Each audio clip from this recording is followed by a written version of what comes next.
Spring ఆనియన్స్ని ఇలా చేసి చూడండి, సూపర్గా వస్తుంది. ప్యాన్ పెట్టేసి ఆయిల్ కొంచెం ఎక్కువగా వేసుకోండి. ఇక పోపు దినుసులు అయితే వేసేసుకోవాలి. కొంచెం ఉల్లిపాయ అయితే ఒక హాఫ్ వేసేసుకున్నాను.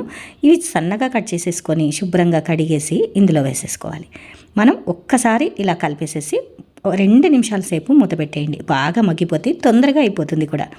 ఇక ఒక బౌల్లోకి శనగపిండి ఒక 2 స్పూన్స్ తీసుకోండి.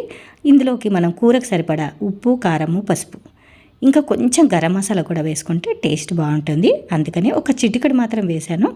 మొత్తంగా ఇవి బాగా కలిసేలా కలుపుకోండి. ఇప్పుడు ఇందులోకి కొద్దిగా వేసుకుంటూ బాగా దానికి పట్టేలాగా రోస్ట్ లాగా చేసేయండి.